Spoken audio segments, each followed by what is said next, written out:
Entrevista en Buenos Días Metrópoli. Para hablar más sobre el tema, saludamos en la línea telefónica a la doctora Patricia Murrieta Cummins, investigadora del Departamento de Políticas Públicas del CUSEA de la Universidad de Guadalajara. Doctora, muchas gracias por atender la llamada. Muy buenos días. ¿Qué tal? Muy buenos días. Bienvenida a este espacio, doctora. Pues una vez escuchado un primer acercamiento a este tema, el de la pobreza en términos generales en nuestro país, nos gustaría centrar la atención en lo que ocurre en el estado de Jalisco. ¿Cuántos pobres hay en esta entidad? ¿Cuántos se encuentran en pobreza extrema? ¿Cómo estamos en este rubro aquí en nuestro estado? Muy buenos días. Bueno, déjame empezar por aclarar la diferencia entre lo que es la pobreza y lo que es la pobreza extrema. Nada más, como lo maneja el Coneval cuando estamos hablando de pobreza en términos generales, es cuando una persona no alcanza a satisfacer su subsistencia alimentaria y no alimentaria, es decir, que no alcanza a comer los alimentos que requiere, no alcanza a pagar vivienda, educación, pues en términos monetarios. Y también tiene que ver con las carencias, si tenemos o no el acceso a la educación, si tenemos acceso a la salud, si tenemos acceso a ciertos servicios básicos, agua, etcétera. Ahora, la pobreza extrema es cuando ni siquiera nos alcanza para poder satisfacer las necesidades básicas de alimentación en términos de ingreso.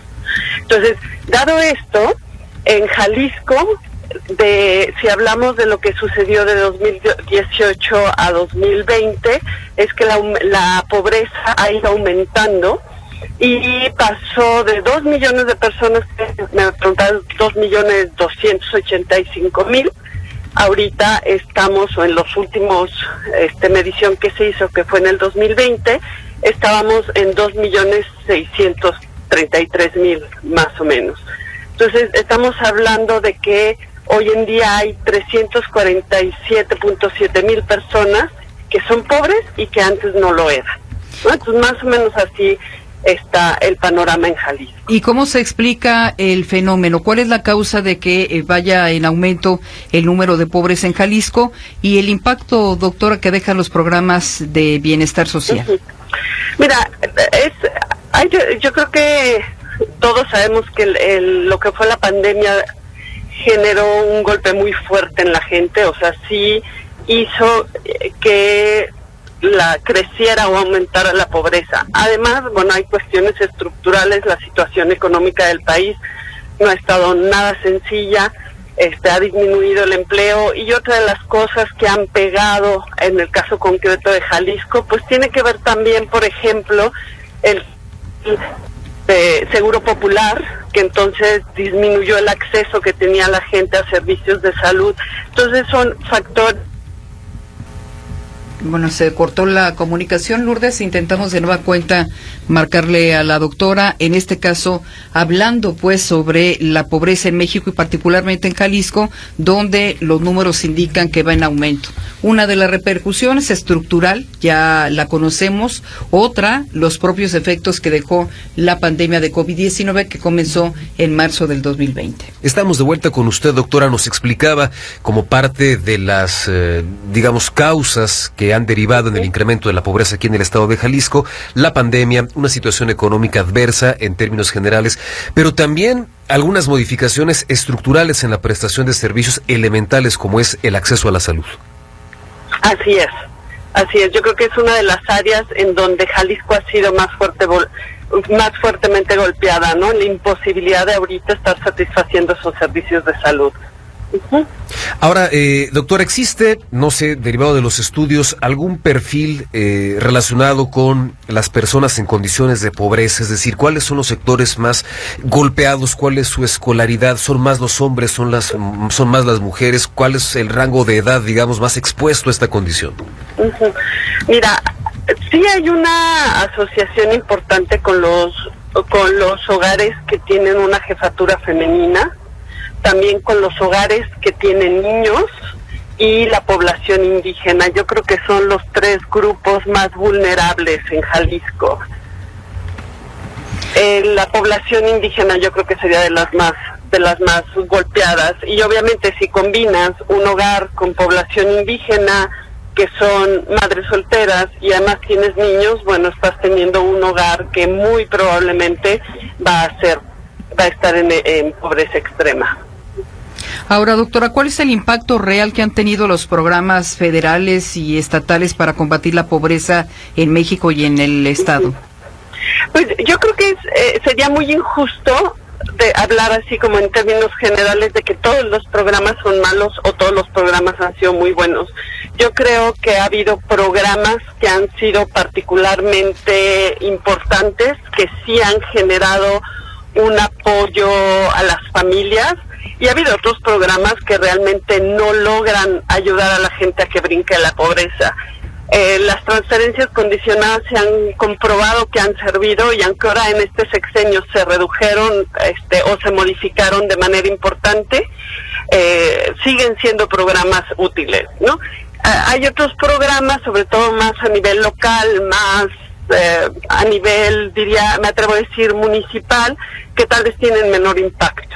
Entonces depende del programa al que estamos haciendo referencia, si tienen mayor o menor, si sirven o no sirven.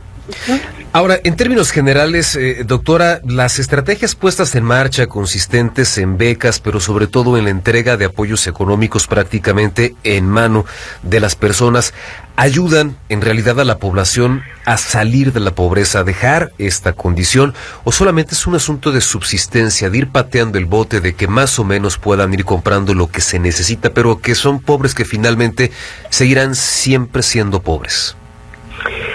Mira, yo creo que en transferencias condicionadas sí hemos visto gente que logra dar el brinco. Obviamente no es el porcentaje que quisiéramos que fueran mucho más personas las que logran romper este ciclo, ¿no?, de mantenerse la familia o el hogar en una situación de pobreza. Sin embargo, sí se han dado casos y ha habido casos muy exitosos. Ahora, depende la beca. De repente tenemos unos apoyos económicos o unas transferencias que efectivamente no sirven más que para cuestiones clientelares. O sea, habría que prever con precisión cuántas de estas becas, por ejemplo, apoyos para adultos mayores, verdaderamente están ayudando a la gente a salir de la pobreza, y la gran mayoría no. O sea, son subsistencia, y aparte hay un porcentaje menor de subsidios que se están canalizando hacia personas que no lo necesitan. Entonces ahí sí podríamos estar hablando de un programa que les falta focalización. En cuanto a las becas, en términos de educativas, por ejemplo, yo sí veo en la misma universidad, pues que son de gran apoyo para muchos alumnos, ¿no? Entonces yo creo que el problema ha sido qué tan focalizado está el programa y de qué magnitud es el apoyo que se le está dando, porque la gran mayoría o muchos apoyos no permite que realmente den el brinco. ¿Cuáles serían las recomendaciones desde la academia, doctora, precisamente a la política pública para el combate efectivo de la pobreza? Yo no sé, tal vez algunos no estarían tan de acuerdo conmigo, pero yo definitivamente siento que tiene que haber menos programas, pero mucho mejor focalizados. O sea, que de veras se tienen que estar con mejores diagnósticos, tienen que ser dirigidos hacia la gente que más lo necesita y en una magnitud que verdaderamente permita que salgan de esta trampa de pobreza, porque si no, nada más nos vamos a quedar en políticas clientelares. Ahora, doctora, cuando vemos, por ejemplo, en términos presupuestales para el año entrante que la Secretaría del Bienestar tendrá 32% más de recursos, pero a la educación se le va a conceder un incremento que va a rondar el 4.5%. Me gustaría preguntarle, ¿estamos entonces transitando por la ruta correcta? ¿Está bien apostar más al programa social que apostar a rubros como salud o como educación? Ay, no, yo creo que no sé, sobre todo porque cuando hablamos de, como lo menciona ahorita, programa social así en términos generales, entran muchísimas categorías que realmente no promueven el desarrollo económico de las personas o la mejora en el bienestar, simplemente ayudan con algunos paliativos, pero no están verdaderamente apoyando. Yo creo que aumentar el presupuesto en áreas que no están, sea, la educación también depende en qué esté focalizado de educación, porque si estamos hablando de asistencia escolar, ¿en qué niveles? Básico no es un problema, pero si fuera en niveles medios o universidad, entonces sí necesitamos mucho más apoyo en educación. Si es para la calidad, nos surge calidad en educación, la calidad está terrible. Entonces, regresando a la pregunta inicial, si nada más se van estos programas generales, estamos haciendo mal. Si vamos a aumentar más presupuesto a educación, tiene que ser en las necesidades verdaderas de la educación, acceso a niveles superiores y calidad en todos los niveles. Entonces, y bueno, en términos de salud sí traemos un rezago espantoso que sí urge que se canalicen más recursos a salud. No creo que la estrategia adecuada sea simplemente así en términos generales a programas sociales. Finalmente, doctora, brevemente, platíquenos, ¿usted considera que el combate a la pobreza es responsabilidad exclusiva de los gobiernos o quiénes tenemos que entrarle al tema? Yo creo que no es responsabilidad exclusiva de ellos, pero yo diría, no lo hacen ellos solos. O sea, el trabajo que están haciendo organizaciones de la sociedad civil, fundaciones, muchos otros grupos que no son de gobierno, a veces es enorme lo que ellos están haciendo. Yo creo que a veces asumimos como si el gobierno estuviera resolviendo todos los problemas de pobreza cuando no lo está haciendo. Yo creo que el gobierno juega un papel muy importante y tendría que meterle más a cuestiones estructurales. En programas sociales tiene que estar haciendo cosas, pero también la sociedad civil tiene que estarlo haciendo. Pero para que la sociedad civil lo pueda hacer mejor, sí necesita también más apoyo o menos trabas por parte del gobierno, tanto estatales como federales. Bien, pues doctora, le agradecemos de verdad mucho la posibilidad de platicar con usted, de tener este acercamiento a este tema importante, sensible por supuesto, que son las condiciones de pobreza aquí en el estado de Jalisco y su análisis con relación a, digamos, las áreas de oportunidad y por supuesto las debilidades que se han ya perfectamente identificado. Pues muchísimas gracias a ustedes. Ha sido un placer estar aquí. Gracias, doctora. Muy buenos días y hasta la próxima. Gracias, buenos días. Muchas gracias, la doctora Patricia Murrieta Cumis, investigadora del Departamento de Políticas Públicas del CUSEA.